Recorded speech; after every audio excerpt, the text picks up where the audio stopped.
There's going to be, I think, a visible maturation of the congregation in regards to love and worship of Jesus, which involves knowing the Word and worshiping rightly. But I also think, and here's where it can get sticky, there'll also be quite a bit of messiness. And what I mean by that is a genuine disciple who's growing in a knowledge of the Word, who's following Jesus, who loves Him deeply, is going to be sharing the gospel with friends and neighbors and coworkers and family members, which is going to be introducing a lot of new baby Christians into the church. We've done a lot of research on what a disciple church looks like, and first, we realized that we're in a context that is not very disciple-oriented here in the United States. So a lot of Christians, not a lot of disciples. Only 8% of all U.S. adults are resilient disciples. And what a disciple looks like is one who believes in the authority of Scripture.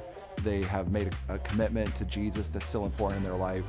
They're actually active in a church community, and they want their faith to matter in the world, to make an impact. What Jesus was so good at, how He made His disciples, was He really approached the whole person, because He built the whole person, right? God built us to be people that are emotional, that are spiritual, that are physical, that are intellectual, that are relational. So those are the ways I look at an individual. How is their health? Those 5 fronts need to be thought of when we're thinking about discipleship. If someone is a spiritual giant and they've memorized all of Romans and they quote it with force, but they are an emotionally immature person, that person is actually going to be damaging to the faith. If someone is spiritually and emotionally healthy, but they don't know anything, then they're actually going to be damaging to the faith. They're going to be a heretic in something if they don't actually intellectually know things. So we've got to look at the whole person. As they are growing, they should be giving that away, because one of the greatest ways they actually grow is to give it away. When I had the first girl in my life that I was pouring into and discipling,